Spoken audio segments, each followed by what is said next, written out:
All right, how's everybody doing? This is the Cheech and Manny show, and we have an amazing show today. We have a special guest. I'm not going to say who it is yet, but first I'm going to introduce my co-host, Manny. How's it going, man? How's everything?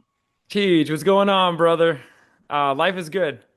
That's good, man. Friggin' hot outside today. Ooh, Nice today, weather. dude, I think it was in the 90s. Like it felt like summer, like Yeah, overwhelming. crazy. But yeah, so we have a special guest on this show, and I'm honored to have this gentleman on here. And I have a little intro that I want to say. This man on the show is my main inspiration for doing a podcast. I seen his podcast and I said, I want to do a podcast because of this guy. And in my opinion, he is the number one Son of Sam expert in the galaxy. Like Rush is the best band in the galaxy. Um, and he took the Son of Sam case to the next level that people have not. He's a very successful podcaster. He has an amazing a podcast where he does so many amazing things, and I think he innovated this thing called the Walk and Talk, where he interviews, you know, other true crimers, ex-police, witnesses, and I just am excited to have him here. And without any further ado, and also he is a Rush fan, which makes this even better. So I got to do this. Here he is, the one, the only, Mr. Manny Grossman. Yes, everybody. What's going on, Cheech and Uh, Manny? Thank you so much for having me. It's a pleasure. It's an honor, and all that. Thank you for that very generous and wonderful, nice intro, Cheech. And I'm looking very forward to today's interview. yeah, thank you so much. And I had to do your intro. I had. I love it. It makes me happy that that you were inspired by my work. I really am touched by that. I got to tell you, really quick. You started what in 2021, I think. 21, yeah, yeah. Yeah. Oh, I was going through like this really bad divorce and stuff, and I was really down and out. And like I just put in Son of Sam, and then you popped up, and I'm like, who is this dude? Talking about the Son of Sam. He's talking about you had a Rush T-shirt on. You got a Rickenbacker in the back of you, or some type of Fender. I'm like, I love this freaking dude. So And you were there from the beginning, then you were there from the start. I was, and That's then amazing. at that time, I think they reissued the Ultimate Evil again, and I bought that, so I was reading that again and again, and then I got hardcore, and then the documentary came out and stuff, and I was Right. hardcore into the Son of Sam again, and I lived it as a little kid. I was about 8 or 9 when it happened. Hmm. So that was it was very horrifying for me because my mom was brunette and all that stuff. And So you were conscious of it. See, I was only 4, so I had no idea that it was going on. yeah, no, I remember it being all over the news and being in Westchester. It was in the Bronx and Queens and in Manhattan. So like it was so close to home, and it was on the news all the time. So it was like my mom was really scared. And we didn't go to Manhattan a lot, but we did a few times, to go see the Mets play. And my mom was like, later on, she was like, "Oh, I was scared to death." And my dad's like, "Oh, he's not going to shoot anybody at Chase Stadium." You know? No, no, no. Definitely. No, that dude was a lone stalker of the night. The guy loved roaming around looking for victims. And of course we'll get into all that. Yeah, but 21, we were all in a bad place. I mean, that Yeah. was the height of the lockdowns. Yeah. Everybody was stuck inside. By that point, I only started the video series because I had time because I was losing job after job. I was getting fired from NYPG, had nothing happening in life. And even though in your intro was very generous, I must make one correction. I did not innovate the walk and talk style. I was heavily influenced in those years myself by other YouTubers, primarily Jeff Berwick, the dollar vigilante, who was doing a lot of anti-lockdown walk and talks at the time, very inspirational. And of course, Jason Goodman, the Yeah. intrepid guy who was walking around New York City showing the empty hospitals and Mhm. showing what was really going on during those dark years and Yeah. months. And so I said, let me just get out there and do this with Son of Sam because like you, I was just what brought you to it? Just because you remember it from a kid? I was always into the Son of Sam. You know, from remembering it from a kid, being scared. I lived through the blackout in '77 when they had that, that whole blackout, and that was like a real freaky summer. Yeah. We got caught. And then, I'd always watch documentaries growing up in the '80s and stuff. Then the whole cult thing always intrigued me, and Mhm. Satanic Panic in the '80s and stuff like that. Then The Ultimate Evil comes out, and read that and was like, oh wow, so this is the book, and say, and there's a cult in Yonkers and all this stuff. So I was in it for many years and stuff. And then in lockdown, I just was like going through the whole true crime. I'm a Ramirez freak. I'm a Dahmer freak. So I was going through all that, but then I saw your channel and I'm just like, I love it. I love it. Thanks. Yeah. And then in those years, I was right in there with you. I was a huge Maury Terry fan. The Ultimate Evil was my nightstand bedside book. I read it probably 300 to 500 times. I knew every sentence by heart. That of course is what enabled me to do my later analysis against Maury Terry. That we'll talk. Right. We'll get into that at Yeah. some point. But yeah, when I started, I was hardcore Maury Terry freak. Yeah. The more children getting trafficked in Untermeyer Park, the better. The more hooded, robed cultists that were sitting around slitting dogs' throats, the more titillated that we all became. I mean, it was actually quite sick when you think about it, looking back in retrospect. From Roy Rated, Mr. Real Estate, Yeah, we think about what we were wallowing our minds with, and we were wallowing our minds in tales of child trafficking and abuse with drugs and Yeah. pornography and satanic cults and murderous Satanists and druids in the night barking at the moon. Yeah. Um, we were really spending our time thinking about a lot of what I call spiritually sick endeavors, a lot of really sick stuff. And so, but as conspiracy theorists, I was down, man. I got into this because a dude's father, who had been a fireman in those years, told me straight up. He goes, "Yo, I was in Berkowitz's apartment. It was clean. I was in there right before the arrest, and there was a fire right before the arrest, just about a week before." And he said he went in and the apartment was clean. And then he said, and there was a cult at Untermeyer Park. This was in '93. And so Yeah. yeah, like you, I've been in it for decades and Yeah. thinking about the cult, dreaming of ways to make movies about Maury Terry's story. And Yeah. we'll get to it, but it all turned out to be one huge lie. And we're in another place today. Yeah. Thanks for your hard work on that. So Mhm. before we get into Son of Sam, because I know I've got a lot of questions, why don't we dive into Rush? Because I know you are a Rush fan, and I always love the Rush T-shirt. I'm And wearing my moving picture shirt right now. I don't know. That's hard to see, oh, but Oh, nice, I love it. love it. And I know you got a couple bases. You got the Rick and Mm. you got the Fender. I do have I sold the Fender, but I have a another Pete Ibanez copy Oh, nice. Fender. Yeah. Nice. Those beautiful 1980s Japanese Ibanez basses. Oh, so you got a I what is got it? RB 630, I think They're it's called. they're the lawsuit bases. It could be. They're made in Japan and they're absolutely beautiful. Yeah, they're made just like the Fenders, exactly. Same Right. same electronics, everything. Right. Powerful mid-range heavy pickups that just have this beautiful compression. But I really play my Rick mainly because I love that zing that it has, man. Oh yeah, yeah. You know what's funny, MG, and just for our audience out there. So we have Manny Oriana and Manny Grossman, and so just so you're not confused out there, I'll go by MO on this episode, and I'll be referring to Manny Grossman as MG.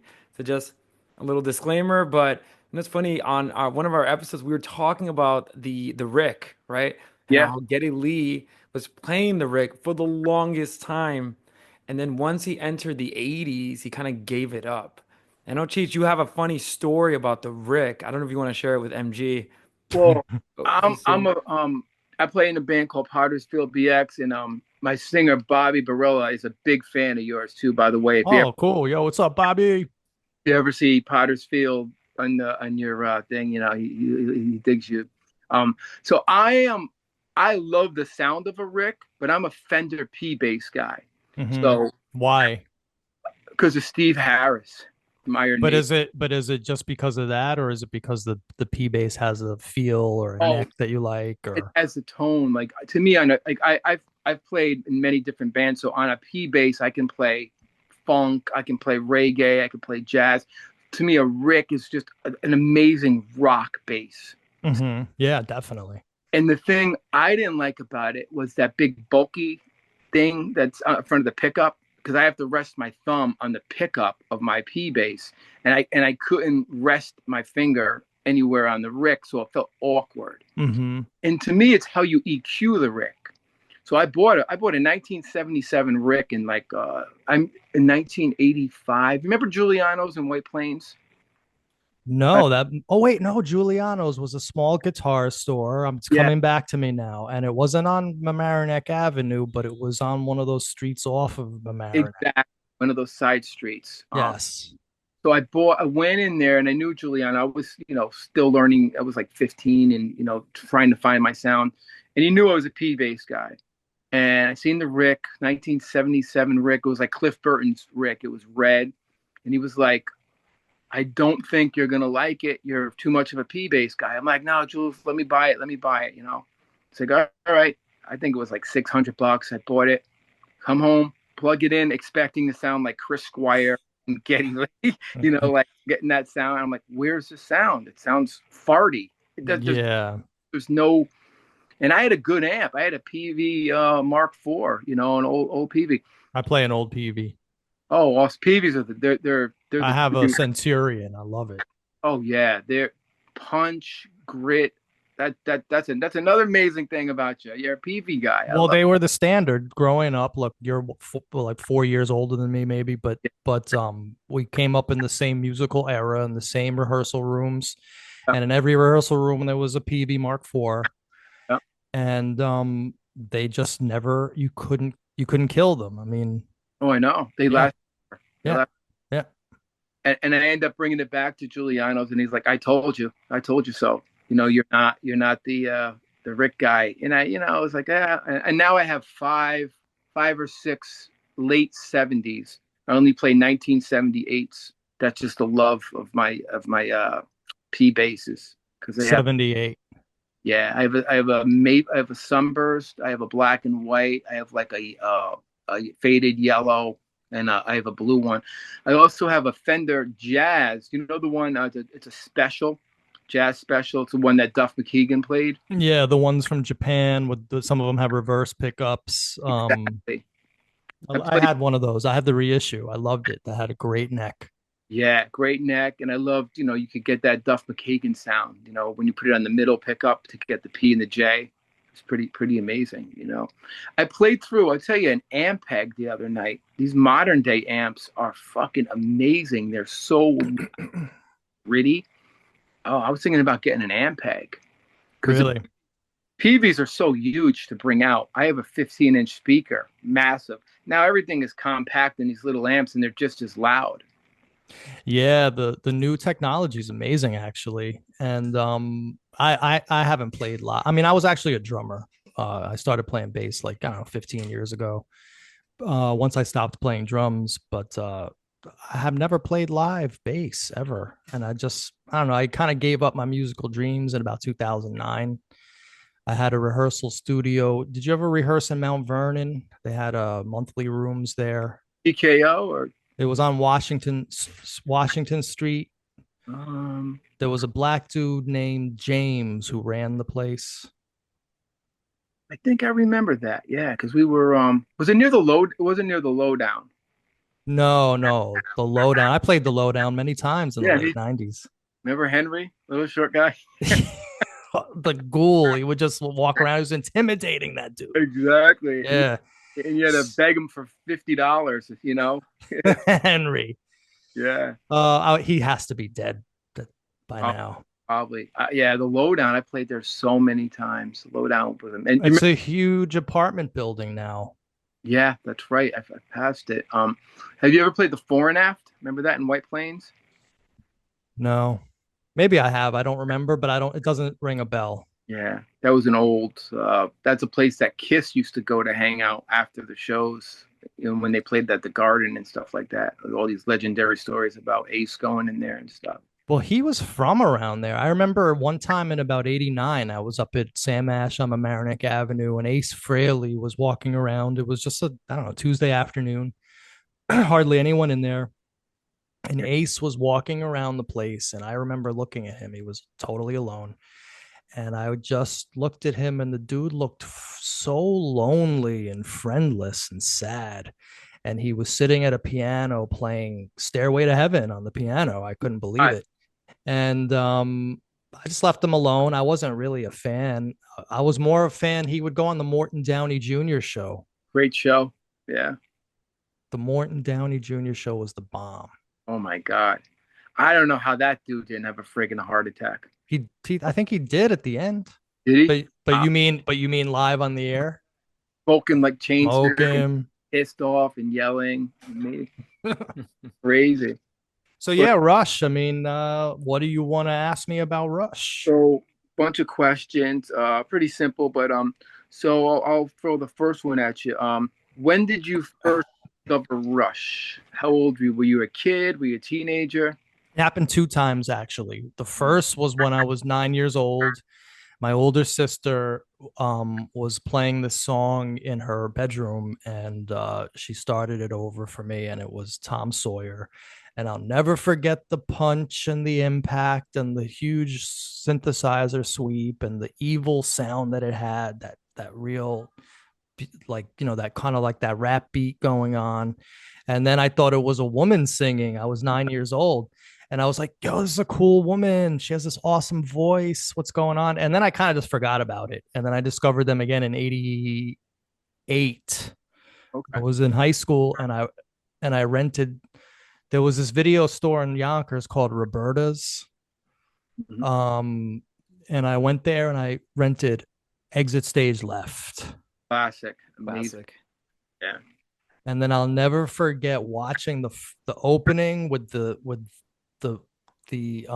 way they opened up that video with the setting up of the arena and that The whole camera eye was playing in the background. camera eye playing, so Neil speaking, and then if you really zoom in on what's going on, you can see they're setting up and they're drinking their coffee, and they're taking this job very seriously, as we now know that they did, like Right.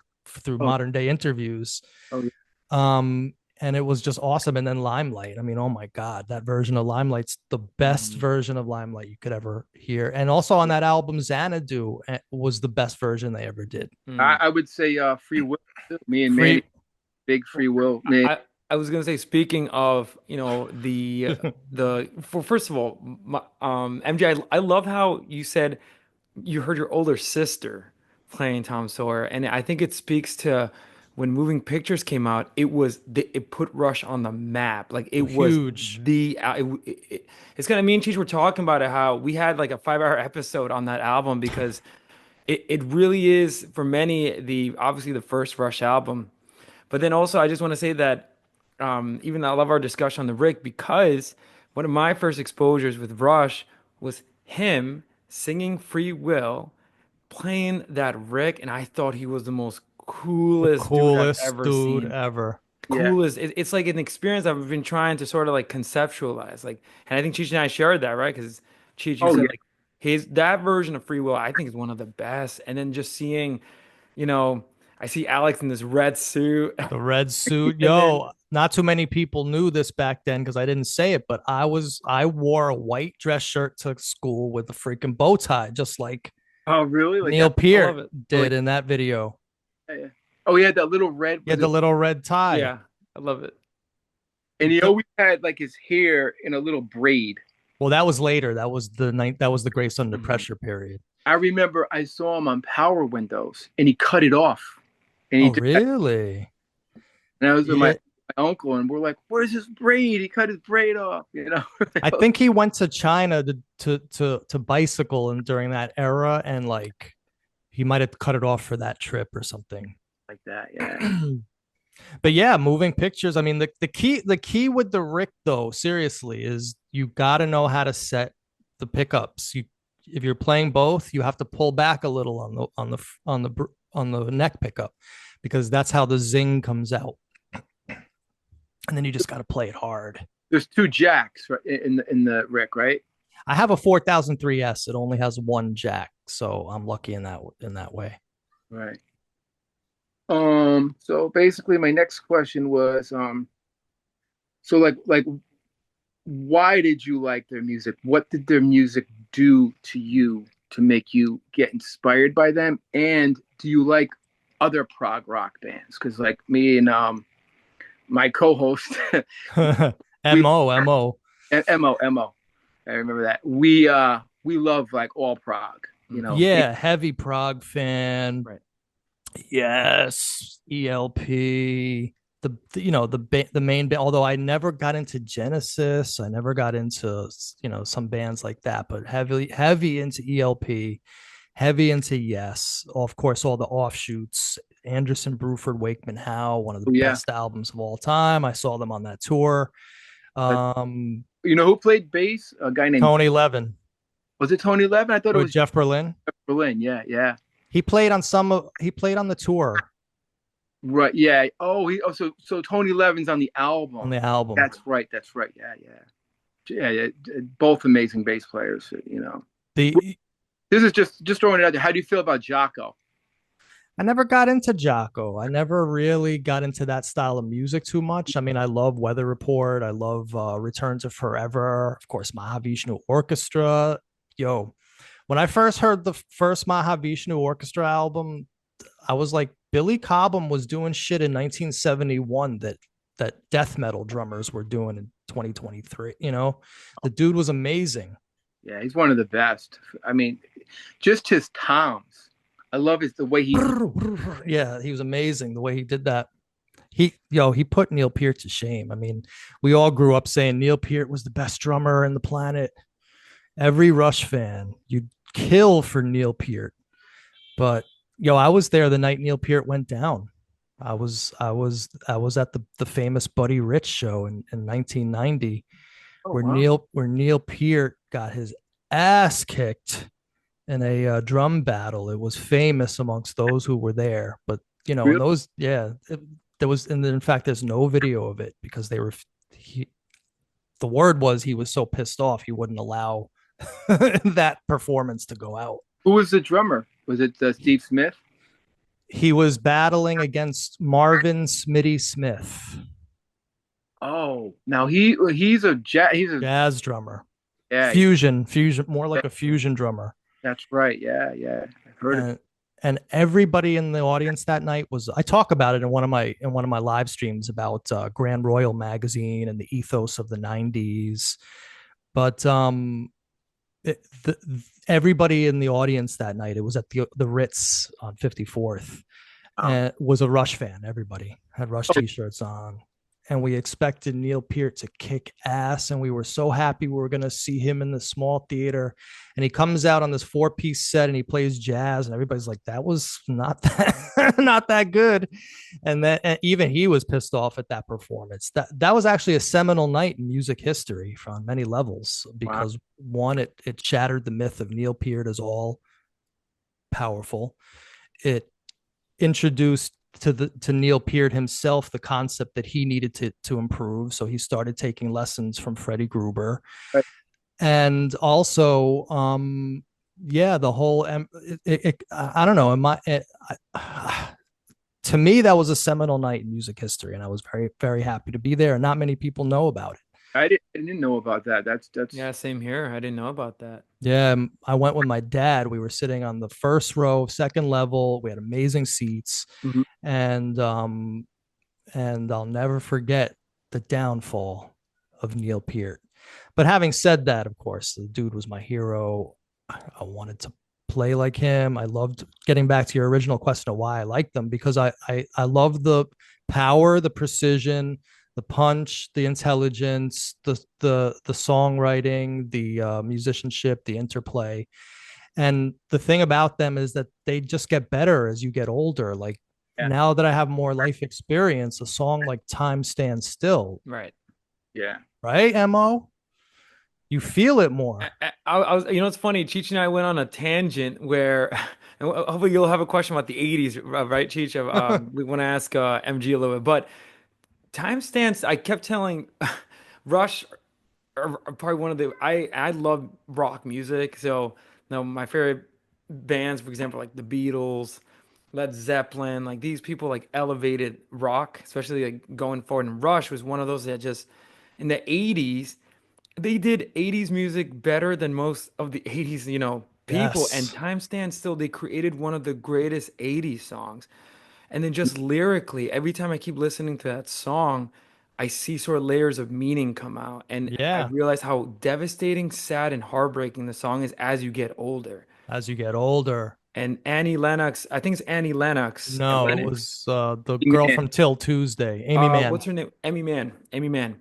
beautiful, Uh, beautiful voice. Beautiful vocals, one of the rarest Rush collaborations because Rush They rarely do never any did. collabs. Wow. But yeah, and that album is also, hopefully, Chicho, you'll have a question about the '80s output, which is Yeah. hated by I have, Rush Oh, fans. I love Hold Your Fire, except for Ty Shan and Open Water, which everybody hates. no, but I'll You tell you about that song. I don't mean to cut you up. When we did "Hold Your Fire," I hated that song. Right. Now I you love it. Now I love it. That's funny because me and Mo were talking about it. I listened to that song so much I broke it down. I analyzed. It's about Neil goes up to a mountain in when he was on in China, and that's where he wrote the song. And it's a legend about some almost like the movie Big Trouble in Little China kind of thing, And it grew on me. I couldn't stop listening to that song, but I hated it when I got the album. I mean, yo, if that could happen, that's wonderful because then add it to the list of amazing songs on that record because every song on that album is a masterpiece and it goes so under the radar and of course Grace Under Pressure, are you kidding me? That's another seminal 80s album just for the sound of it alone. And Signals, I mean, Well, what's interesting is they switched producers. So I'm a big 70s Rush guy, from the first album, The Signals, and I worship Terry Brown. right. Terry Brown is like, he got the sound. There's two other elements of Rush that people, don't really talk about. Terry Brown and you Sims or Symes, the artist. The artist, yeah, because they were always known. Yeah, I mean, think about it. Back then, you never knew these people, except maybe every now and then there'd be an interview with them. So you related to them through their music, their lyrics, and the art of the album. So yeah, they were very had a very definite style in the art with Hugh Syme. But I was thinking like Terry Brown, just like it took Rush a lot of albums to get their mojo together. Although I think Caress of Steel is a masterpiece, but that's another story. The Terry Brown too, like his drum sound sucked until even Hemispheres had a horrible drum sound. Permanent Waves, that's when they got that beautiful big drum sound, perfected, of course, on Moving Pictures, and then never achieved again. Well, I think maybe digital started to creep in because a lot of was analog. And Well, it was also better miking techniques, better drums. that's true. That's a good point. Those fuzzy Slingerlands, they didn't give you like the resonance and the openness of a Tama. And think about the fill in Free Will, like after the solo, Yeah. right, and then there's that big fill, right, Yeah. and it's the sound like he couldn't have done that on anything but those huge big Tama drums, and yeah, perfect timing of equipment. They were together long enough with songwriting that they really gelled. Mm-hmm. And I think even they knew it. You hear Rush talk. They're like, yeah, Moving Pictures was the pinnacle. And Oh, yeah. then they kind of coasted with Brilliance. And, Mm-hmm. I mean, we could get into a talk forever about Rush. My main thing with them is like, I stopped listening to them in the 90s. I thought they were lame, except for a few songs that I love. What I'm just curious. Vertigo, That's Test for Echo. yeah, Test for Echo. Yeah, Mm. Half the World, great, um, great song. I agree. which was rewritten. If you really listen and know them, that song was rewritten as Peaceable Kingdom on Vapor Trails. It's like the same song, the same riff. Which and what else in the 90s? Was Some it? of the stuff off Counterparts was amazing. Animate, Hmm. Well, we talked about the grunge influence on that. Hmm. huge. Yeah, Hmm. because we did a thing on grunge, and then Rush was so smart, where they would take modern influences and put it into their sound. Where I'm a big Maiden fan, I worship Maiden, I worship Steve Harris. Maiden kind of lost me after Fear of the Dark, or after they Dickinson left, and they got this guy Blaze Bailey, and they never grew because they didn't adapt to the modern sounds. They just stayed Right, right. every song. Everything up to Fear of the Dark is genius and religion to me. But Maiden never grew, where Rush continued to grow on that level and take The it to the next level. I remember when Counterparts came out, it was the first Rush album of the grunge era. Hmm. Yeah. Right. And so of course we didn't have leaks in those days. Everybody heard it for the first time together collectively. Oh, the day the record was released, which something else lost in modern society. We could have a whole show just Yeah. on that. But I was glad that they took a little bit from grunge because you could definitely hear it, but they didn't go overboard. And everybody was like, okay, what are they going to do? Right? How are they going to be influenced by this Yeah. huge juggernaut? Yeah. And Alex's guitar came back because Yeah. Huge. he started to solo again. I do like Presto. I mean, Presto, I like Presto. showed No, up. Hell, what a bass line. I mean, it's incredible. that was an 80s album. So, they Yeah, did no wrong in the 80s as far as I'm concerned. I agree. I agree. And then you had mentioned to me Vapor Trails. You love. Vapor Trails is genius. Yeah, that's a phenomenal album. It's a great comeback after the tragic events with Correct. Neil. And then they lost me after that. After that was another period like the 90s. For me personally, I didn't get into except for Far Cry. Yeah. But to me, one of their best songs that they ever wrote is on Vapor Trails, the song called Earthshine. Oh, I love that song. Great. It's a phenomenal chorus. Oh my God. And Oh, it goes into odd time so beautifully, and you feel it, but it's not like they always do. It's very they natural. weave it. They weave it in where you They, don't even in seven, eight. that's the perfect word, weaving it, because they really do weave in and out of odd time in that song. It's such an interesting way. No, Earthshine's great. I saw them on that tour at Jones Beach. Were you at that show on Vapor Trails? I didn't catch him on Vapor Trails. I saw every Rush tour from Grace Under Pressure to Counterparts. No, to Presto. Okay. I started at Presto because I got into them in '88. So I That was your. just Oh, yeah, my first show was Presto. so you saw the Playboy Bunnies come I out. did see. I was going to school in Albany at the time, so I saw them up at forget what that place was called back then. Knickerbocker Arena, right, right. It's that classic Rush humor. Yeah. Oh wait, so you saw was Mr. Big the opening act? Mr. Big was the opening act. Yeah, That for me, that was a wet dream. You got Billy Sheehan, who I like. Another guy I could go on for hours. I don't know how you feel about Billy Sheehan. I worship Billy Sheehan from Tallis all the way up to David Lee Roth, and Mr. Big was good for the first three albums and stuff. But to see Mr. Big and see Billy solo, I was like, oh my God. And then Getty comes out. yeah. But he was playing the wall at that time, and he didn't really have that bottom heavy sound. He was much more in the mids and the up and the high Yeah. range. Yeah, I wasn't a fan of the wall bass, or well, the Stein actually sounds really good. And I don't know if you've ever played a Stein. When on Grace Under Pressure, he played a Stein, and it's I real. think I picked one up, and it was just real awkward feeling. Yeah, because there's nowhere to rest it.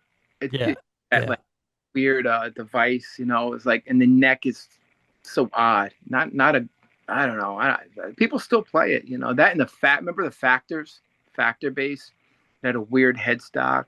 No. But oh, so why Caress of Steel? I'm just curious because that's known as their worst album. I Yeah, love misunderstood and worse for not us, but Right, right. No, I just think that they were really fond in their sound and they were doing much more interesting things. They were exploring textures that they were just starting with on Fly By Night, particularly By Tour and the Snow Dog, Mhm. and then that developed more into the Fountain of Lamneth. I mean, that's a yeah. great song. I mean, how could you not? It has amazing hooks and choruses and melodies, and Neil Peart plays great. It's has a to me, it's a cool story. The Cask of 42 and freaking that crazy drum solo that he does where they do the Oh yeah. reverse. Yeah. They're like, listen. Yeah. And then even on the first side has That's Bastille Day, Still Day, one of the greatest I was gonna open. say good opening, yeah. Heavy, which then they stole it again. They ripped themselves off it later in the 2000s with the beginning of some it was some song they had on a late album. I forget, like Clockwork Angels or I don't remember. one of those. All these, I forget it. They had a video. Anyway, they had ripped themselves off. They did it on purpose, but they went back to the Bastille Day sound. Yeah. Yeah. And what's great about Caress of Steel is it's light and shade. There's a couple mellow songs, Hmm. Yeah. Yeah. which is different for Rush because the acoustic numbers. I love Lakeside Park, like Lakeside Park's That's a amazing. good song.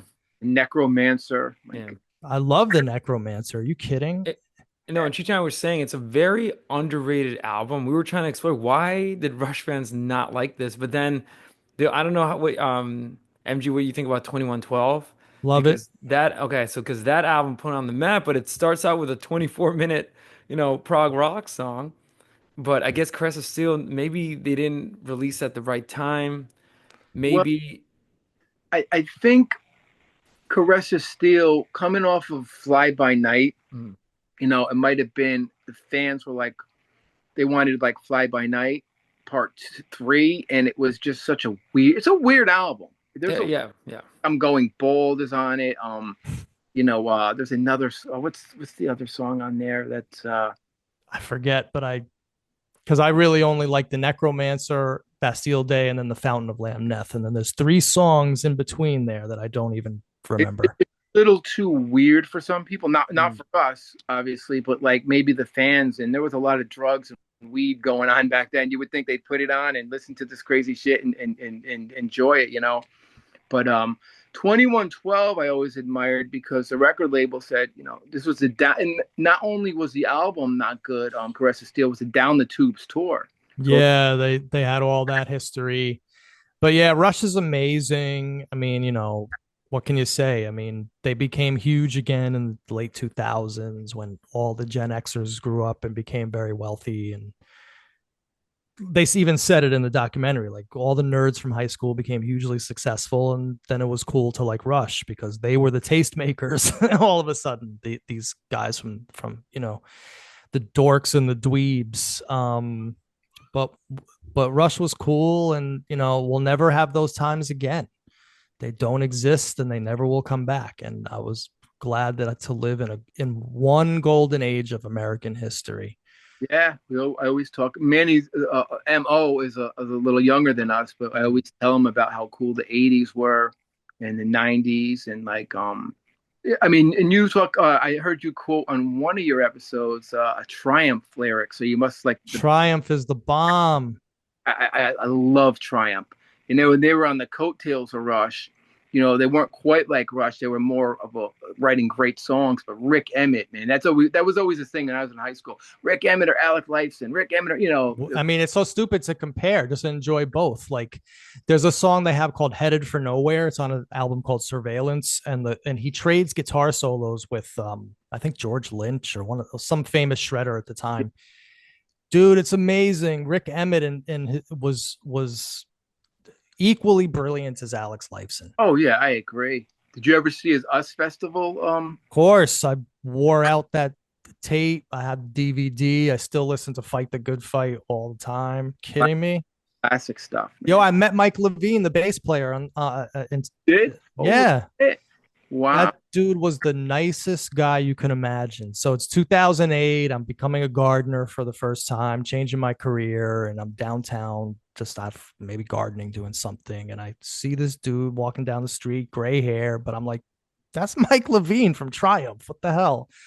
And he's walking with some nice woman. They're just talking, enjoying themselves. And I see them go into a grocery store. So I kind of stand outside. I say to myself, should I go in? Should I bother this dude? And I just decided I'm going to go in. So I went up, I found him. I said, are you Mike Levine from Triumph? And he said, yes, I am. And he was so happy that somebody recognized him, Cheech, So cool. that he not only, we talked. He said that they were going to be doing some Oklahoma festival. I said, yo, are you going to play Ordinary Man? He goes, no. I said, you got to play Ordinary Man, yo. And then his wife took a couple pictures and they actually remembered to, when they got home, to email them to me. And I have pictures of me and Levine. That's awesome, man. Yeah. He's a jazz bass player too. Yeah. And he rocked also the Roland string machine for the intros to Fight the Good Fight. The Moog pedals. I have an extensive collection of Behringer right now. They make musical gear, Behringer. Yeah. They are recreating all the old analog synthesizers. Oh, wow. Like the classics, like the Moog Taurus, this Mini Moog, the freaking Prophets, the Oberheims, the freaking Rolands, and and I picked up all of them because they're dirt cheap. So I never even took them out of the box, but I'm going to be moving to Puerto Rico soon, and my hope is to turn one room into like a analog synth studio. Cool, man. I used to Prophet. That is such a great sound. I love the Prophet. The Prophets are the shit, and especially when you sequence them. I love writing like electronic music, and I do prog techno. That's what I'm into. Oh, that's awesome. Yeah, I always wanted Moog pedals, the Taurus 2, so bad. And they're expensive now. Buy the Behringer Toro. It's all analog. It costs $250, and it's the sound. It'll shake your. If you're in the right location, it'll tear your house down. The bass output. So I love that Mike Levine story, man. I never heard anybody meet that guy. That's such a Mike Levine is the coolest dude. And yo, if you go on YouTube, it's kind of sad. I mean, because this dude's a legend, but Gil Moore, the drummer, like he's doing interviews and there's like some of them only have like 50 views. I'm like, holy shit, this guy's one of the great drummers. But Levine was always, he had his own sound. He wasn't really like known as a legendary drummer, but I always love not Levine, Gil Moore, but I always loved Gil Moore. And he has a great voice. He's a bluesy. Loved his voice. Great voice. I always thought Triumph. I actually saw Rick Emmett. Remember the Bottom Line in the city? I saw him do a solo gig, just him and another guy and a bunch of electronic equipment. And at the time, I met his wife, who was a manager, and he sold everything he bought out of Triumph because he hated those guys. They got into such a big fight that they sued each other, and they did one album without him. Remember that album? I don't know. I don't, because I wouldn't have cared to. Like, there's a great guitar player named something X, John X, or Phil X or something. X. He played on it.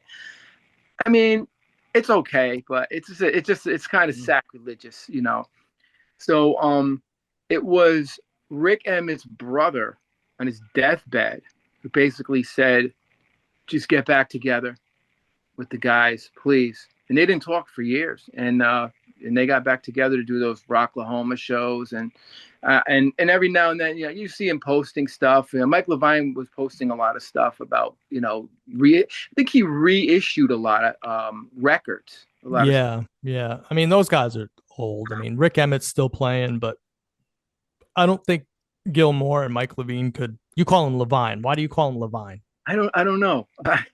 I'm sitting here going, am I calling him the wrong name? Like, what am I doing? Maybe. But I'll just call him Levine Levine, he's getting up there, man. These guys are like kind of old. Oh yeah, he's probably in his late 70s easily. And he's all white now. He used to have mammoth. Yeah. When I saw him, he was white haired, and that was 2008. Yeah, yeah, yeah.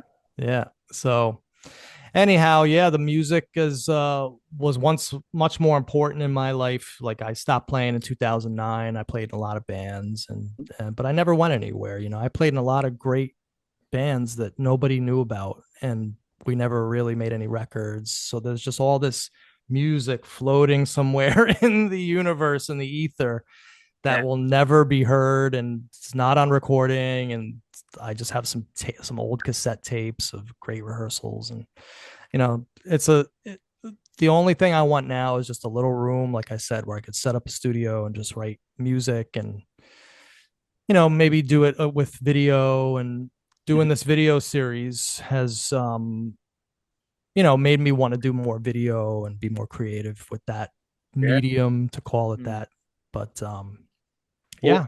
when my band does Potter's Field, the singer Bobby, we record every show.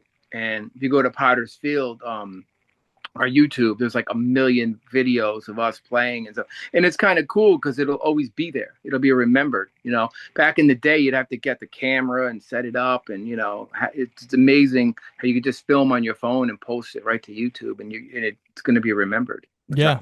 Yeah, totally. Yeah. Well, until the electricity runs out and then it's all gone.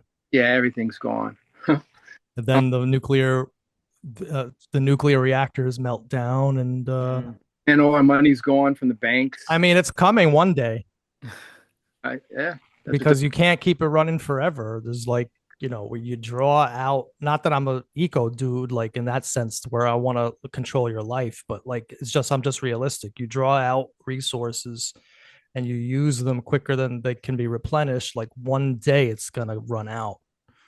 All this economy is gonna be I remember I used to tell my classes at NYBG, all these weirdos, my students, many of them.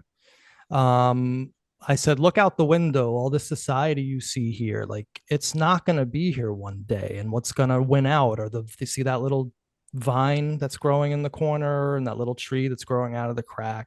That's what's going to take over. And they would look at me like I was nuts. And then I remember when the lockdown started and it really did kind of fall apart. Manhattan was empty. I don't know if you ever walked around or drove around.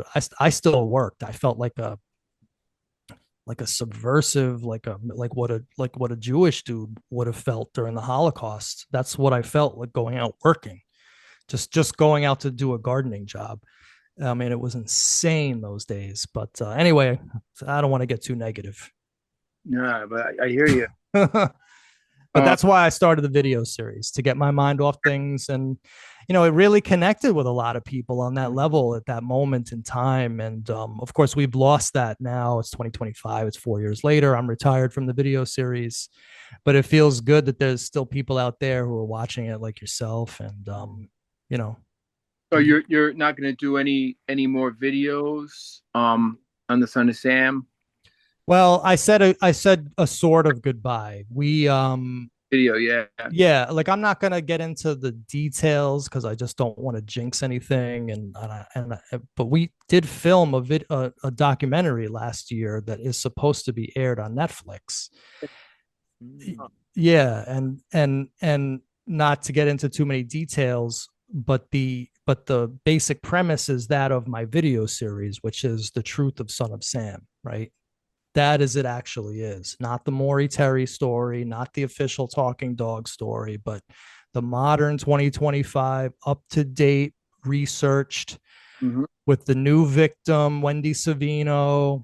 Yeah. And so we filmed it in 2024, and it's I'm told it's supposed to come out at some point this year. I don't know if it is. I have no clue one way or the other. But the only way I'll come back to answer your question is if that comes out just to it'll give me shine for 3 days and then and then it'll be over.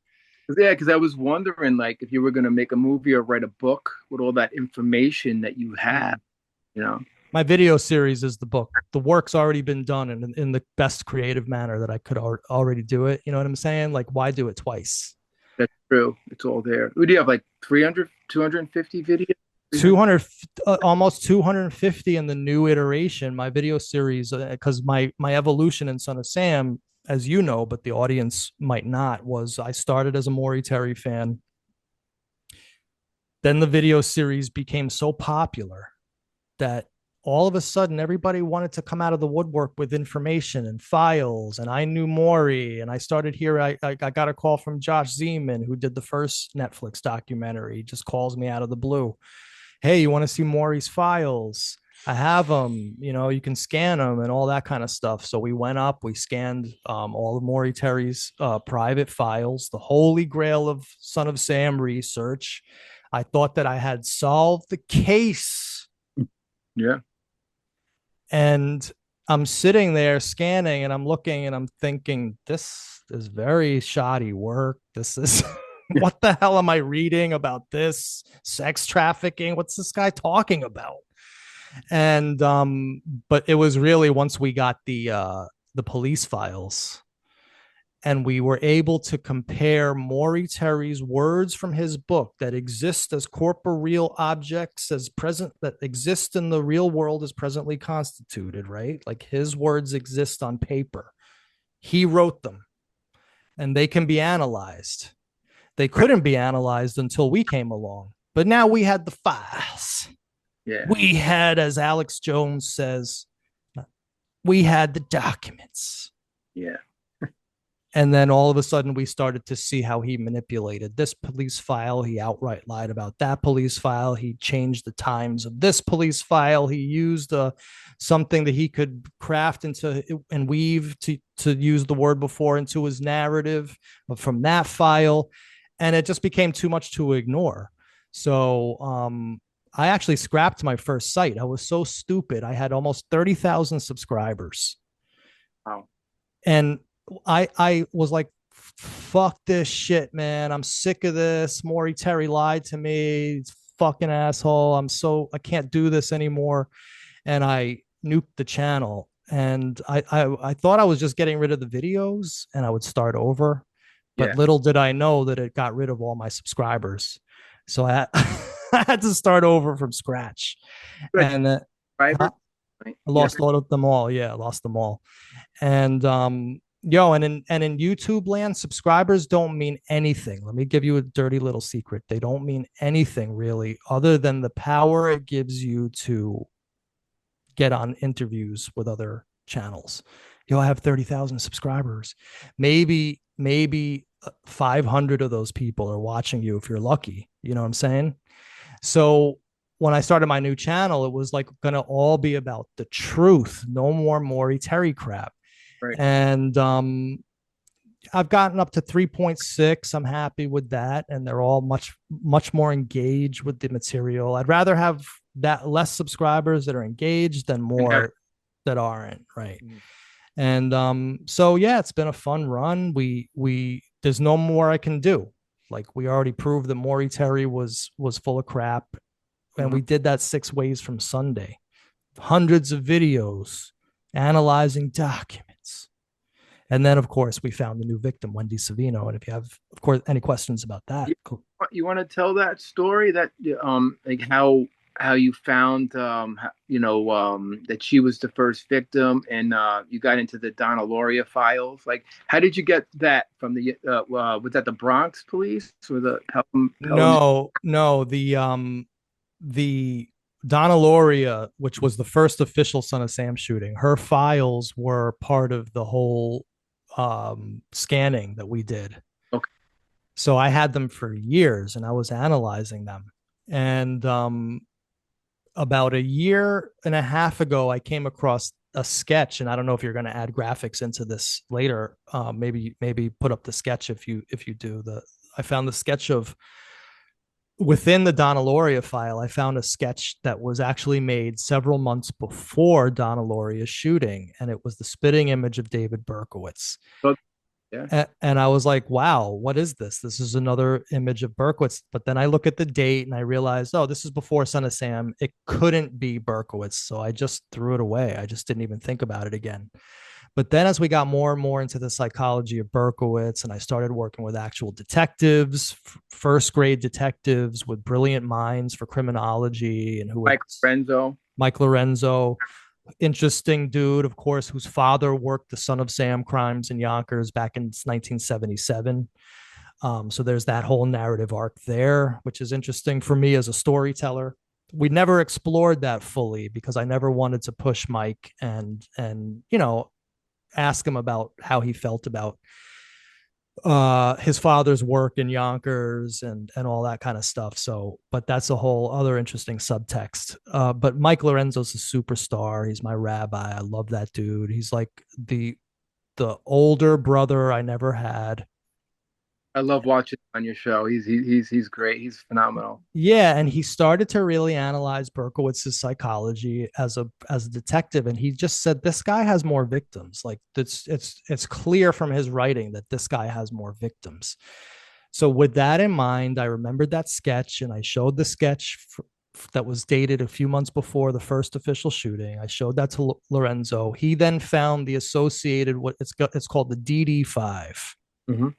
DD5 in police parlance and jargon is a detective report. It's the thing that you read that tells you the facts of the case. I spoke to this witness. He saw a blue Chevy with this, and he saw a perpetrator, and he was walking down the street, and this happened and that happened. That's all in a DD5. So Lorenzo finds this DD5 about it within the Donna Lauria file, within an official Son of Sam file, about a shooting that takes place in April of 1976 in a part of a woman sitting in a parked car in a parking lot behind Nina's restaurant, which was just about a mile away from maybe a mile and a half away in the East Bronx there from where Donna Lauria was shot. And wouldn't you know it, the sketch that I found that was a spitting image of Berkowitz was the perpetrator for that shooting. Yeah. And the detective in that DD5 said that the MO, the modus operandi, was somewhat similar to the shooting in question, meaning the Donna Lauria shooting. Right. It was the exact MO. It was a stranger shooting, no sexual contact, no robbery, no known connection to the victim, of a woman sitting in a parked car late at night in the East Bronx. Right. By a perpetrator that just happened to look exactly like David Berkowitz. So, of course, we were intrigued. And then Lorenzo finds the article about the shooting from the New York Times. And the first thing that jumps out at me is that the gunman was smiling. Yeah. And, of course, after Berkowitz was arrested, his smile was the thing that all of New York City was talking about. Yeah. Right? Yeah. The smirk of the smile of David Berkowitz. Wow. And didn't he laugh after he shot her, or something like that? He was laughing during the shooting of Wendy Savino. Yes, and so anyway, that was it for me. I was like, wait a second. This takes place on April 9th, which is the day after he leaves his apartment in New Rochelle, all angry and in a state of frenzy because of the barking dogs. He leaves the apartment abruptly. This takes place a mile away from where he grew up, half a mile from his high school, half a mile from where he lived on Barnes Avenue prior to living in New Rochelle. It's the same exact MO as a Son of Sam shooting, and it takes place in the same kill zone, which was just in that whole area around where Donna Lauria was shot. And the image is of Berkowitz. It looks just like him. So we find the number of the victim, Wendy Savino, who would by now be 87 years old. This is in 2024. And I find a number, and I just call and I speak into a voicemail. Didn't know whether it was her, didn't know whether she was alive, didn't even know if I was speaking to the right person. And I tell her my theory. Hi, Mrs. Savino. I'm just calling. This may be very weird after 50 years, but I just learned about your shooting. I'm a Son of Sam researcher. You can see my video series. You know, I'm always like, when I make these calls, I'm always try to be give a lot of information and be very open. And I said, I think you were shot by David Berkowitz. And I know that sounds a little weird, but you know, if you have any opinion of this, call me back. And so she calls me back 3 days later, and she tells me I was shot by David Berkowitz. I've been saying it for 50 years. I've been carrying the sketch in my purse for 50 years, telling everybody who would listen that Berkowitz shot me. Nobody cared. I even told the Bronx district attorney in 1977, and they completely ignored me. Was that Santucci? No, he was Queens. He was Queens. It was Mario Marola. Oh, that's right. Okay. Okay. And of course, there's a whole interesting, prominent subtext there, possibly because Wendy Savino's husband, Joseph Savino, was the leader of the Bronx Republican Party in the Bronx and an ex NYPD officer. I believe he was a detective, but I don't know that for a fact. And then Mario Marola is the head of is a prominent Democrat in the Bronx, who's also ex NYPD. So I think that there's a story there that has yet to be fleshed out. I don't think it will ever be fleshed out. Everybody's dead. Too much time has passed. But I think the reason why it wasn't pursued was twofold. They got their man. What's the point? Why bother? It was an attempted murder. There's nothing. We got him. Like, there's no point. And also, I think that there was history between Marola and Savino's wife. But yeah, so we videotaped her and we got her story. And when we were videotaping, I said to her, this guy's got to pay for what he did. He's still alive, and you're identifying him. You're a crime victim. 50. Huh? She suffered for like 50 years with this. 5 bullets in her body. Yeah. And tracheotomy. Her eye was blown out. She has a glass eye. Wow. Much like Robert Violante, another victim of Berkowitz who got his eye blown out. When we first aired it, I then went to the NYPD and I found a wonderful, very sympathetic ear in the form of Detective Robert Klein, now retired first grade detective of the head of the cold case squad in the Bronx Homicide Division. He took it extremely seriously, and because the case was already given to him, there wasn't anything he really needed to do. He did some investigation. He got in touch with Berkowitz's old security company, got information there, and so on and so forth. He was satisfied that he had an actionable case. So he interviewed Wendy. They were convinced. The entire head of the NYPD, cold case, Bronx homicide, detective division, everything was convinced that this was true, that Wendy was shot by Berkowitz.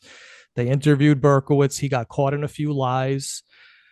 I wish I could do shows on that, but I can't right now. But he definitely got caught in a few lies, and they closed the case, naming him as the shooter. So this video series is the only video series in one of the few video series in true crime history that actually got a canonical victim listed officially to the official tally of a famous serial killer.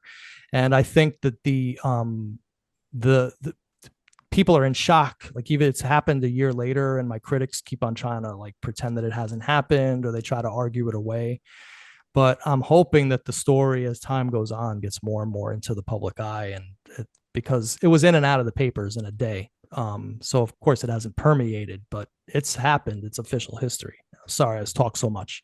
And it's amazing how she cites you for that. I saw an interview with her. She said Manny Grossman made this happen. That's amazing. And you gave her closure, as you said in your video. That at the end of the day, whether anybody believes me or her, it's irrelevant. She knows she was shot by David Berkowitz. She doesn't need the validation of my critics to feel good. Like you say, she felt very much closure from the fact that NYPD closed this case and named him as her shooter, as she's been saying for so many years. So yeah, it was an amazing experience. Really the pinnacle of everything. Will he get another charge for this? I mean, no. Statute of limitations was long gone. Oh, geez, man. Wow. He purports to be a Christian. This dude's always citing Bible passages about this and this Bible for Joseph, Isaiah 113, NLT. He's talking about all sorts of Bible passages. This dude, as soon as he was given a chance for absolution and redemption, faced with the truth of something that he knows he did, he chose to lie. And then he chose to lie to his Christian friends about it. So Berkowitz is obsessed with me. I know that for a fact. His every waking minute of Berkowitz's day is obsessed with what Manny Grossman is doing and thinking and saying.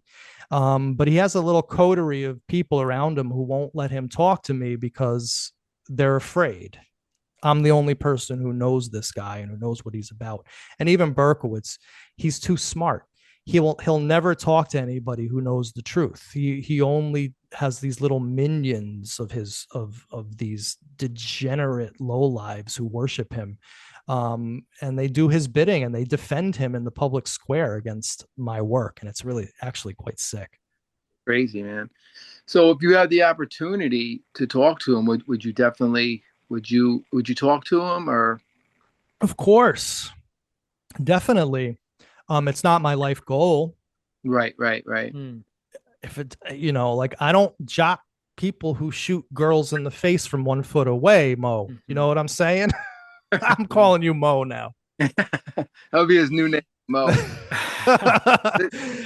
I don't worship people like that. So therefore I'm not going to jock them, right? Like the dude's obsessed with me. I'm not obsessed with him. Like I'm obsessed with the case. Yeah. Right. Like Maury was obsessed with him, I think, that whole kind of thing.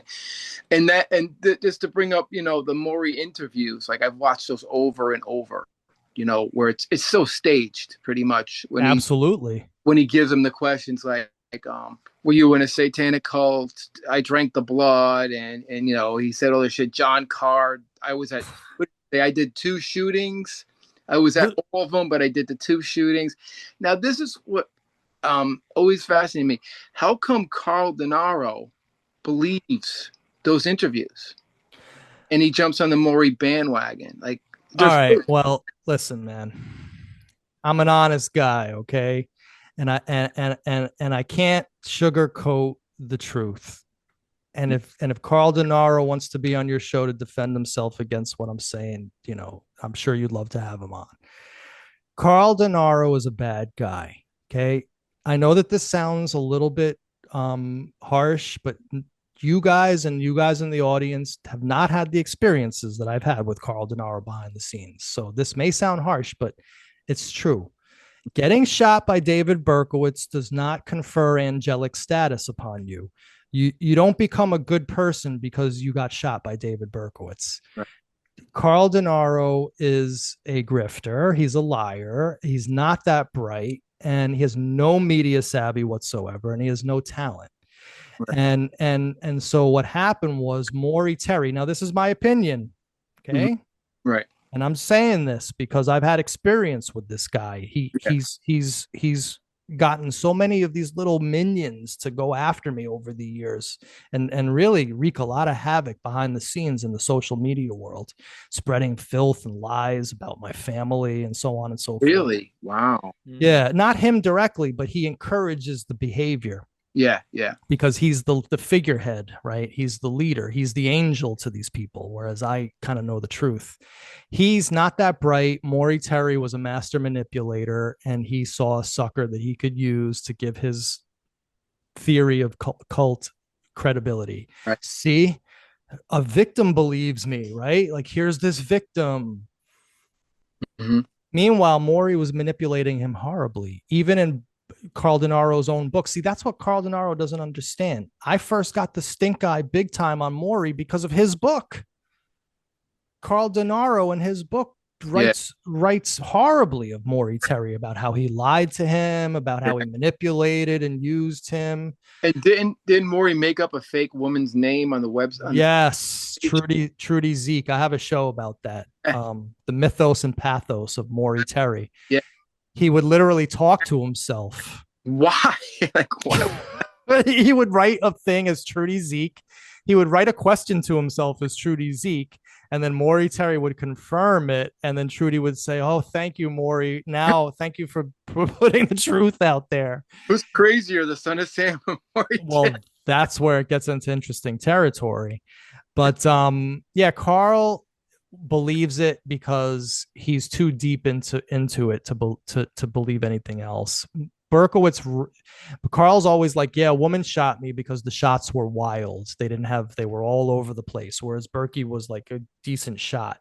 Berkowitz wrote in 1979, I shot Carl Denaro with one hand. The bullets went everywhere. It was very wild. I was very nervous. I didn't really want to do it. My heart wasn't into it. So I shot with one hand and, the bullets were wild. He answered the question for Carl in 1979. Carl refuses to see this because he has a book to sell. That's what I'm saying. I'm not saying that Cheech and Mo believe this or endorse this. This is my opinion. Right. And so Carl Denaro was used horribly like a pack animal, like Maury Terry, abused and Stockholm syndrome to this day, and also because he wants to sell a book, he refuses to give it up. So, and Maury did the same thing with the Moskowitz case, right? With the snuff film. He used Mesa Moskowitz horribly, giving her all this false hope that Berkowitz didn't shoot her daughter. And it even went so far where they made up this fake series of this fake event where Nasa Moskowitz said, the cultists came up to my apartment and slashed an X in my arm. And they said, stop talking to Maury Terry about this cult business or there's going to be trouble. And then they jumped 25 feet off my balcony onto concrete and just ran away, right? Like he made all this shit up. Well, if you look at her wound, it's clearly self-inflicted because it would be exactly where her arm would be. So she's sitting there carving X's into her arms because of Maury Terry. Carl Denaro's sitting there making a fool of himself, still talking about big-breasted Wendy shooting him. Yeah. Carl's got these minions going around. Literally, one of them is blogging about an assignment that Berkowitz recently gave her. These are sick demented people. How did the snuff film come up? That was just something Maury made. Oh, he made it up completely. Donald Sisman and all that stuff is all. I mean, there may have been a Ronald Sisman that existed that got killed, but it had nothing. He just weaved in these disparate stories to craft a narrative. Roy Radin was the Roy Radin. That's all complete crap. We went to the Brooklyn scene. Yeah. And first of all, if you read, there's almost 1,000 pages of the Brooklyn of DD5s on the Brooklyn shooting. I've read every page from start to finish, and that's what you have to do if you're a serious researcher. Luckily, I've done the work for you guys. You could just watch my Brooklyn series. You could just watch the walk and talk at the site, and there's not one iota of a report of any van at the scene or any van or filming equipment or any van driving away after the shoot. Nothing, no van.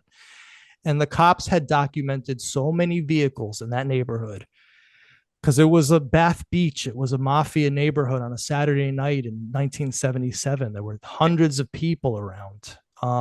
That's another thing Maury Terry does. He would have you to believe that the only people present at the scene were conspirators and victims and no one else. Right. But he doesn't take into account sociology, any of this stuff. Anyhow, there's where Maury said the snuff van would be was so far away from the car that it would have been the most boring snuff film in the world. What would you see? You would you would see Berkowitz run from about 100 feet distance and he would be doing this. Right. I mean, I could do that for free, right? If you want to film that looks like that, I'll do that, right? Give me $100, I'll do it. Wow. You don't have to kill anybody for that.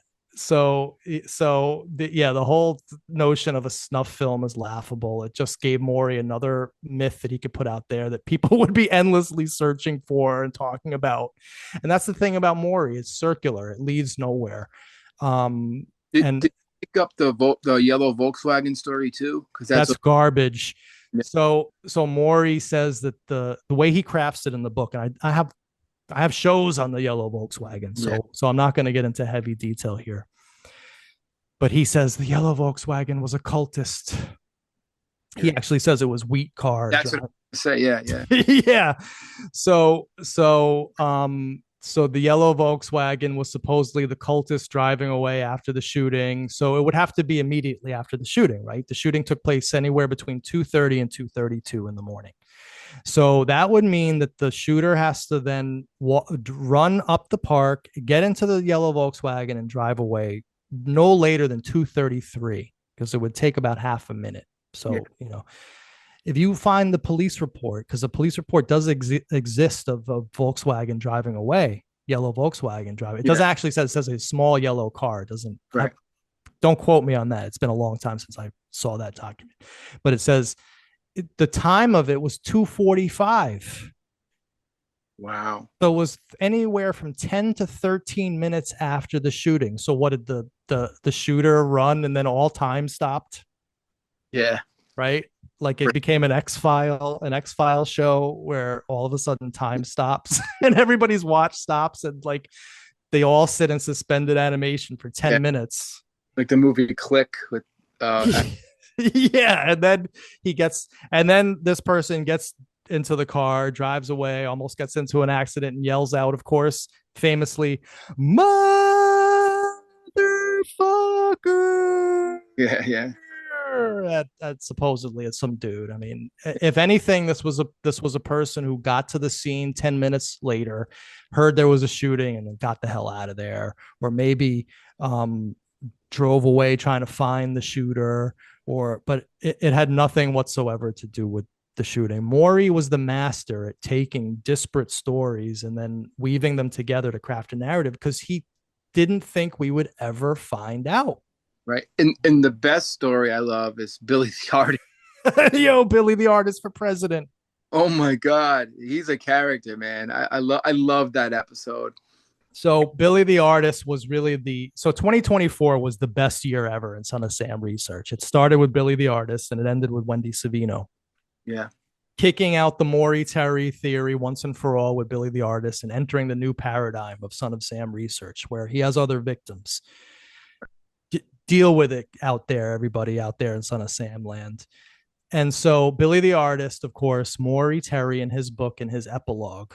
Well, why don't you tell the story of Billy the Artist from the epilogue of The Ultimate Evil? Yeah. So basically Billy the Artist, from he went on was a Current Affair or one of those shows.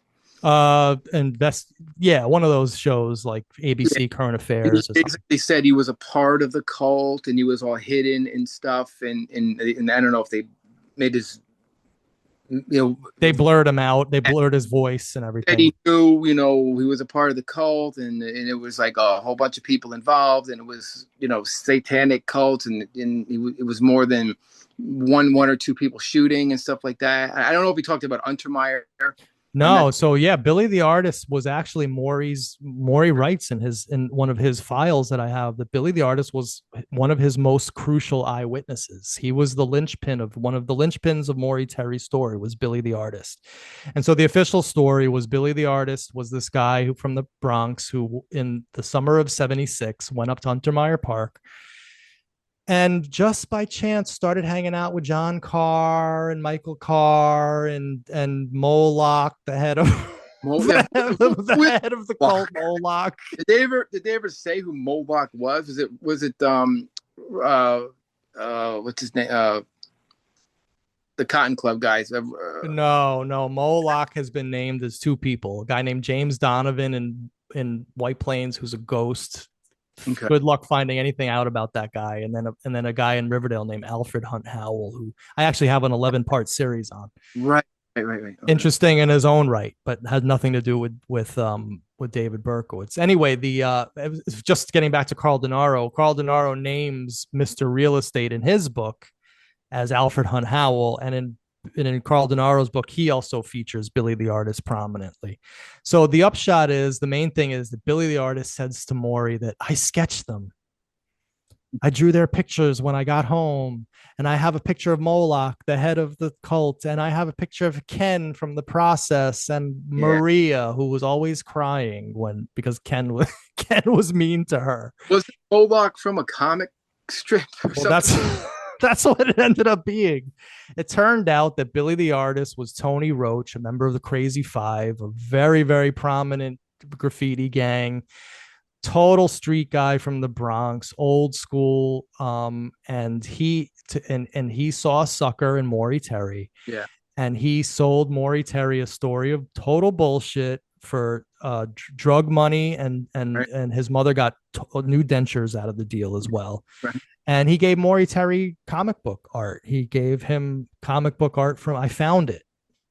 Wow. I found the comic book art. I scrubbed the internet archives, and then from Conan number 38 from June 1974, page 14 and 15 Wow. are the famous Moloch and Maria from and Maury Terry, getting back to when the interviews that you were talking about between Maury and Berkowitz. Yeah. Maury shows him those those drawings and says, "Who's this?" And Berkowitz goes, "Yeah, that's Moloch. Yeah, that's Ken. Yeah, Yeah. that's Maria." Yeah, I mean, and meanwhile, if you read the correspondence between Berkowitz and Maury Terry's buying him prison commissary, sending him Bibles, coloring books, Yeah. long sleeve T-shirts, Yeah. crayons. I mean, it's absolutely out of this world. What this dude was doing, bribing David Berkowitz for his story. It's a sick tale. It's crazy how he did that, and how he believed, even Billy the artist, he just would hear a story and just say that's the truth. That's it. Right. It's like you make up a story now, it's a lie, and I'm going to write it in a book, and everyone's going to believe it. Right. And it gets even more sordid when you realize that some of his other main informants, this guy named Vinny and Danny from the book, right? Vinny. No, it's really bad, bro. Yeah. Vinny and Danny was a composite character that Maury Terry made up, but the dude really existed. It was this guy named Alex Varone. Okay. Alex Varone used to R children. And he would use a knife in the commission of his crimes. I don't want to say what he did, but he would R children. He was a sick man. He was a serial artist, and he would use a knife, and he was in prison. And it just turned out, Maury didn't tell us this, but he went to high school with the guy. They knew each other from high school. He knew John Carr too from high school. Allegedly. Yeah. That whole, I respect Wheat, and I consider her a hero of Son of Sam. Right. You want to explain that to our viewers, how important Wheat Carr was? Well, Wheat Carr was the daughter of Sam Carr, the daughter of Francis Carr, the sister of Michael Carr, and the sister of John Wheaties Carr. Well, he actually wasn't Wheaties Carr. That was another Maury Terry lie. That John Carr's nickname was not Wheaties. But Wheat Carr and her family were being horribly terrorized by Berkowitz for months. And that's a whole other aspect of the Son of Sam story. See, like, dude, we could be here for hours. Son of Sam wasn't just the shootings from April of 76 to August of 77. Son of Sam was David Berkowitz's entire life.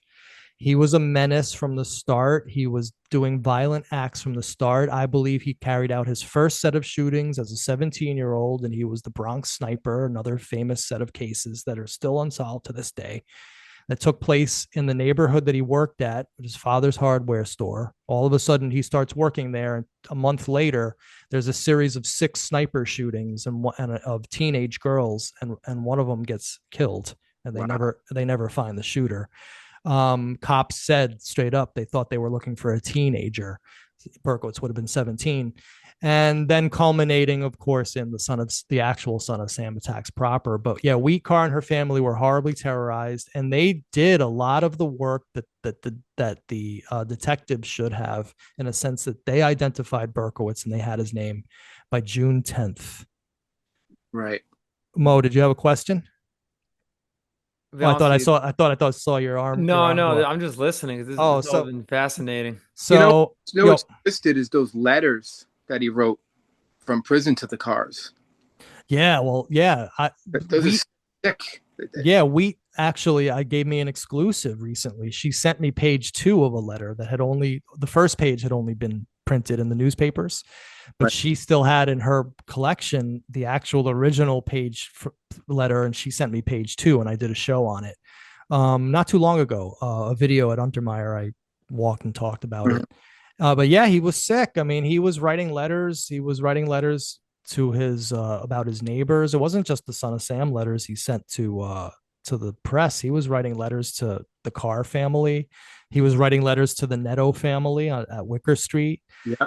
they never kept them and they weren't publicized as much as the car letters. But yeah, Wheat was a hero of Son of Sam. Yeah. She was the one who directed the New York Police Department up to Yonkers when they called the Yonkers Police Department.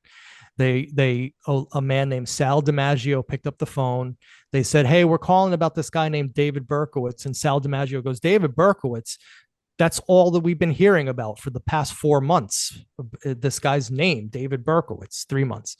And they go, "Why?" And they go, "Well, because there's a dispatcher who works here named Wheat, and he's really bothering her. Like, she's the person you need to talk to about David Berkowitz." So then she gets on the phone and then she tells the story about her firebombing. She takes a few liberties with the truth. I don't blame her for it, but it has caused consternation. She said that there was a 44 caliber bullet in her dog that he shot. That's not true. He shot the dog with a 45. Maybe she was just saying that to light a fire under NYPD. But yeah, because of her and that conversation, 5 hours later, they were staking his building out and they arrested him. Right. And I have a question about Fred Deagle. Oh, wow. Okay. Yeah. So I love that episode where you were going back with Wheat Car being interviewed with, I guess was the Queen's DA. Yep. And then Fred Deagle going back. Now, I don't know if Wheat Car and Fred Deagle, they might have had something going on, or nobody knows, right? But like, he did work at the Carr house. Is that correct? Or is that correct? Yes. And she said that he took $1,000 from the mother and stuff. But the one thing that she said that interests me, and I don't know if she's lying or you tell me, she's seen Fred Deagle with David Berkowitz in a car. That's interesting. And I have no clue whether that's true or not. I don't think it is, because Berkowitz wasn't known to hang out with anybody or be driving in cars necessarily with anybody except for one guy named Richie Sperrazza, who Maury glommed onto as a fellow cultist. Right. But Fred Deagle's interesting. I think that there's something there between Wheat and Fred Deagle, and I think that there was bad blood. And he's brutal on her. Yeah, just like she lied a little bit or stretched the truth a little bit with saying that there was a 44 caliber in her dog. I think maybe she was trying to make this guy Deagle look bad as well. I'm trying to remember. He said something that she injured somebody's dog. He said that she bashed a dog's head in. Yeah. Yeah. Again, I don't know. I don't know from that. The only thing that concerns me in all of this, because that whole thing with Fred Deagle was a he said, she said, right, is what does it have to do with Son of Sam? Right. That's what I always come back to as a Sam researcher. And unless that Deagle and Wheat story has something to do with the shooting of Loria, Domino, Denaro, Savino, then yeah, it's a cool side story, I suppose, and it might give you an insight into her personality or an aspect of her personality. But yeah, I'm not that concerned. I've already established for myself that Wheat wasn't involved with David Berkowitz, and therefore she's not that interesting to me. Right. Now, did Deagle say he knew of David Berkowitz or no? I believe he didn't either. But Lorenzo picked up something about Deagle that nobody else picked up. He said, "Yo, Deagle has an East Bronx accent." So he wondered in those years when we were looking, because this was like 2 years ago. That's the thing about this video series. Like, it's not static. Like, my mind was evolving throughout this whole time. And so people always try to pin me on screenshots from 3 years ago, right? Like, oh, you thought the cops were corrupt. Yeah, because I was a Maury Terry fan. Now I work with the NYPD, or I did work with the NYPD, and I have nothing but respect for them. It's called evolution of thought. So I forget what your question was. No, did Fred Deagle know the Son of Sam? Oh, well, Lorenzo said that he thought that Deagle had an East Bronx accent. So he was like, yo, I wonder if Deagle knew Berkowitz. Right. Because there was a lot of interesting things that came out about Berkowitz. One of the most prominent being that we interviewed the DJ from Peachtree Disco. Okay. Peachtree Disco was where Donna Loria, previously known as the first victim, and her friend were the night that they got shot. They came back from Peachtree, and the DJ said to me, he was on my show, he's like, yo, in the weeks prior to that shooting, David Berkowitz was a regular at the Peachtree. He came up, he introduced himself to me. I remember his green army jacket, his slimy hand. I remember him calling himself Dave. He was interested in the Disco, DJ gear. Huh? Disco Dave. Disco Dave. That's why we started calling him Disco Dave. And I took things from the Trump that, like, I named people. I found that to be an effective device for, like, to give people names. But yeah, so interesting evolution of thought. And my whole thing was like, I can't top what I did, so it's time to go away and move on to the next phase of my life. Well, you did an amazing job, man. I mean, Thank you. Thank you. took it to the next level. You took the Son of Sam, in my opinion. Like I said, you're the greatest researcher in the galaxy. Like Rush band. Thank you. Thank you. I appreciate it. I know it makes me feel good because, yeah, you always want to get external validation for the work you do. So, and I've so rarely get it. So it's really nice to hear that it actually people listened and cared enough to take the time to watch what I was doing. And the hard work you put in. I mean, Jesus. Well, my whole life went into this the last 4 years. Like about what are they, like 4,000 pages? One the Deloria files. All in all, it equals thousands of pages. All those files, and I studied every one of them backwards to forwards. You have to, because this was a journalistic exercise for me as well, and I adhered to all standards of journalism. Yeah. So, but I'm glad it's over, and I'm gonna be moving from New York soon, and going down to my farm, and just gonna unwind for a year until I figure out my next move. Luckily, I have a little bit of FU money that I collected over the last 30 years, and I'm in a decent position where I can do that, and I consider myself very lucky. Wish you the best of luck. And thank you. Would you ever do any more true crimes? Is that something that you're just done? Because the Son of Sam was so local to you, and you were. That was my thing, man. I connected with the Son of Sam case for some reason. I don't know why. It just. Well, I was gonna ask you, MG, like, why? Because it's interesting. Now, I'm a layman in all this, and Cheech told me about your channel and how he looked up to you, especially during those years, right, Cheech? So, and I was wondering, like, what got it's fun, and we know that. And he also told me you're a psych major, which is really fascinating. Sociology, which is amazing also. But it's interesting because why would you, I'm not saying like you're obsessed, but why the Son of, like Cheech has explained, Cheech, your fascination with the Son of Sam case, right? Which inspired our sort of detour into true crime.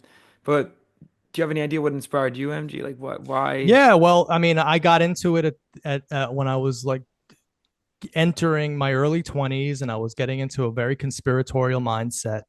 And to me, like most people who are still into the Son of Sam case in the year 2025, we came through it through the conspiracy angle, which was so much fun.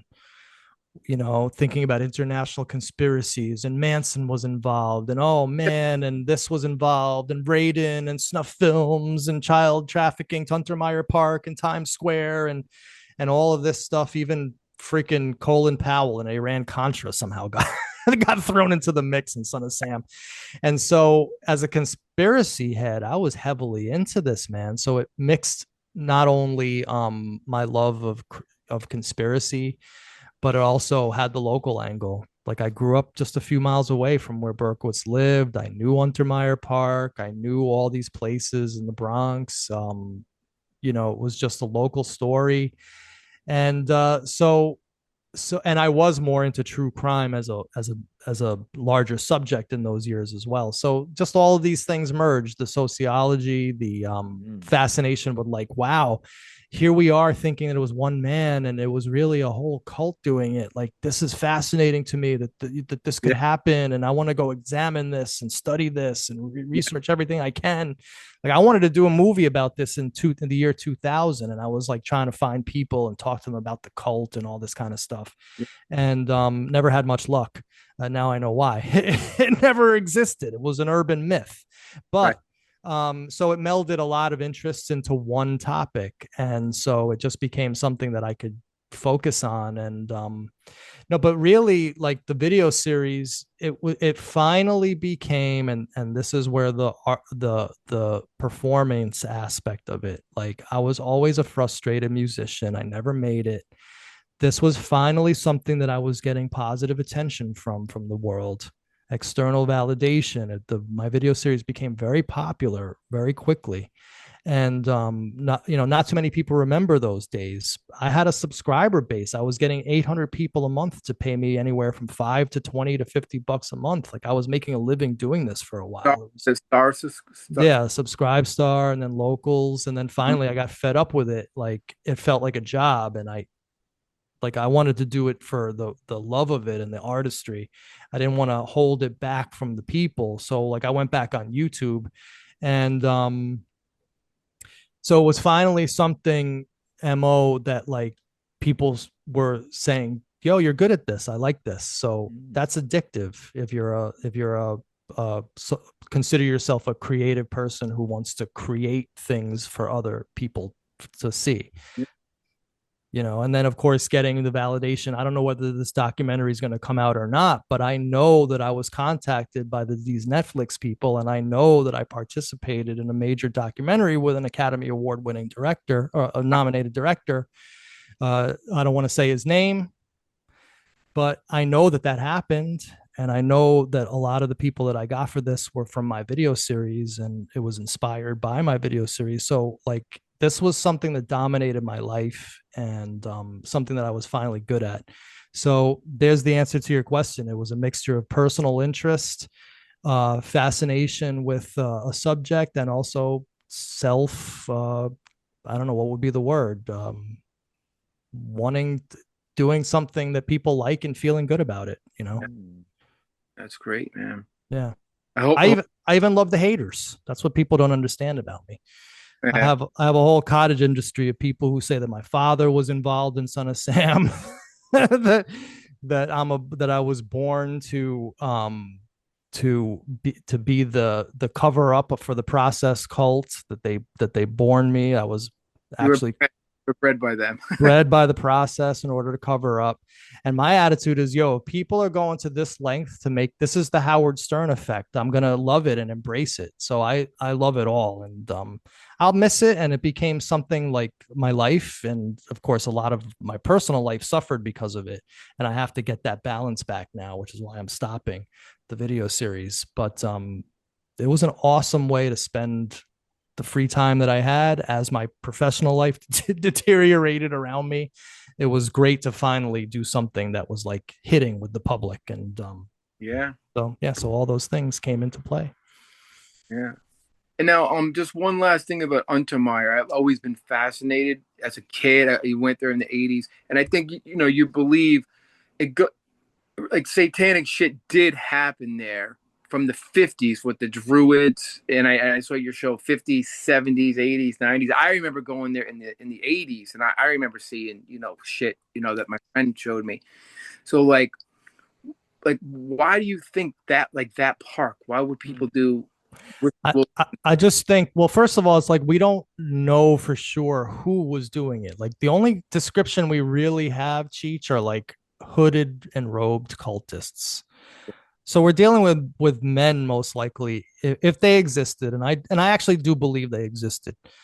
We're dealing with men in hoods. You don't know who they were. They could be 20-year-olds playing for fun, doing Dungeons and Dragons in the middle of the 70s. They could be serious dudes who were like elite people who loved killing dogs for some reason.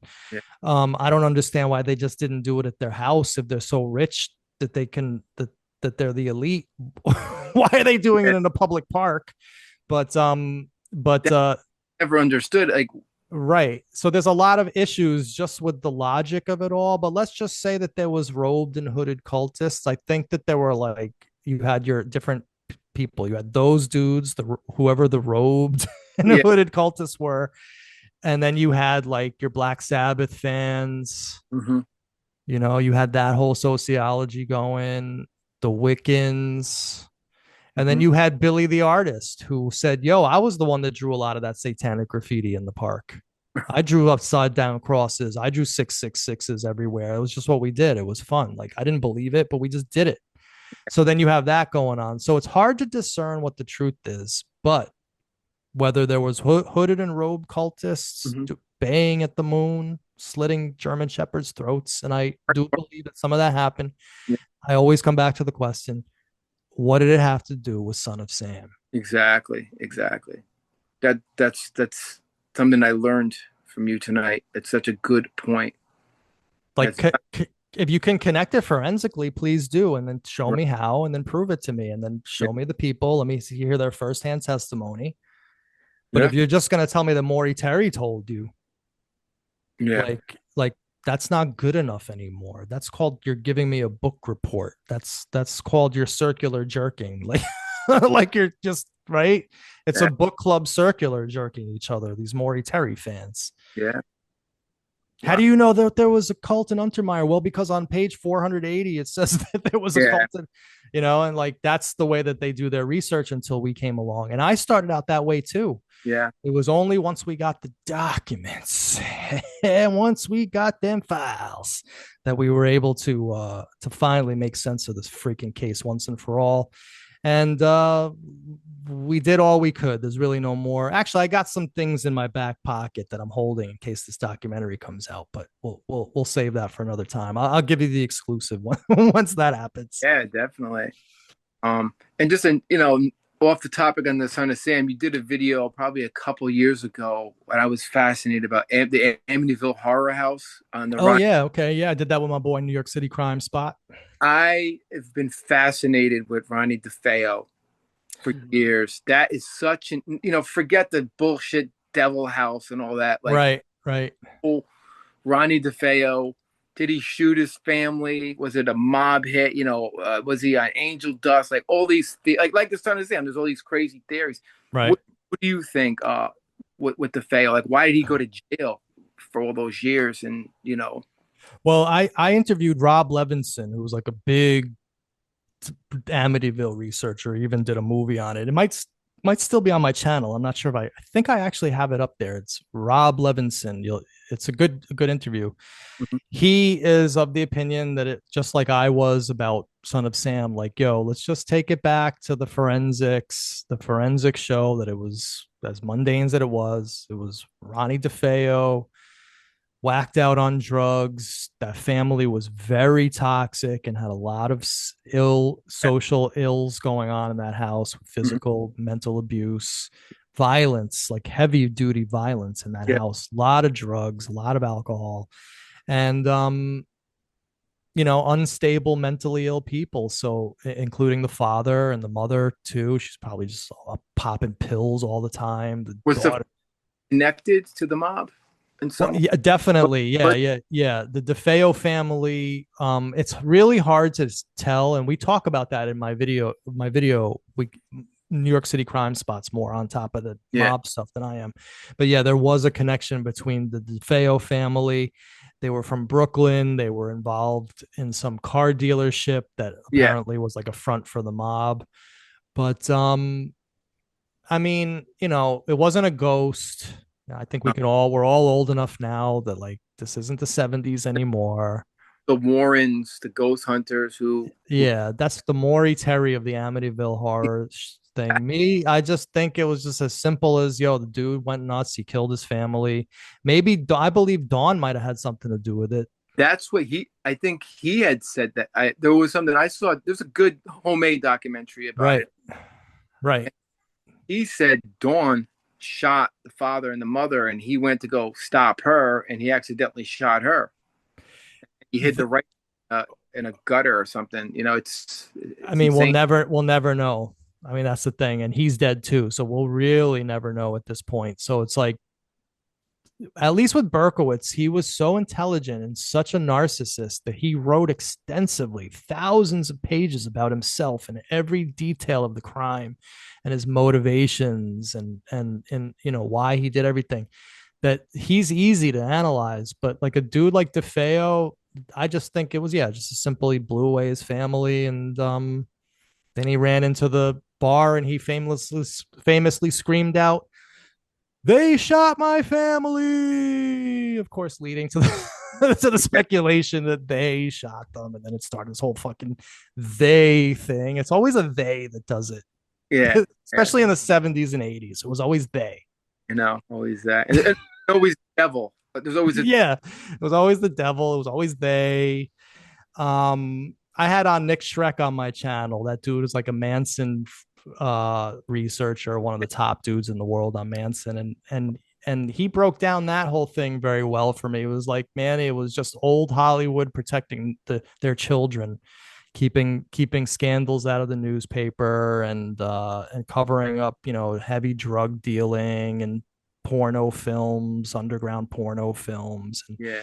and so, Maury Terry, he really did a number on true crime. I call him a true crime criminal. He really warped a lot of people's minds to reality as presently constituted.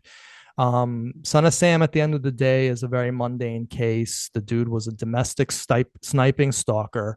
He went out almost every night to hunt for victims, and if you were in the wrong place at the wrong time, he was going to shoot you.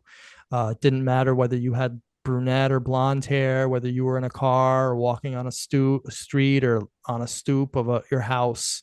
Yeah. He was going to shoot you. And so, that's the thing about this case that I think I brought to the table, in addition to the new victim and the understanding about how Maury lied to it. What I'd like to think that I brought to the table on Son of Sam was this reality of it, the understanding of what he really was, a menace to society going back decades before he ever started shooting people, Yeah. and understanding that the media actually, by saying that only brunettes were with long hair were targeted, they actually put the entire public in danger, because the truth was everybody was a target. And so, you can do whole shows on the media frenzy and aspect and the disgusting media tabloid sensational journalism, but I think I'm done for today, and Yeah. I appreciate all the great questions, and we'll definitely do a follow up if this documentary ever comes out. Oh, good luck with that, man. I'm so Yeah, happy. MG. Thank you. That's amazing. So proud of you, bro. Thank you.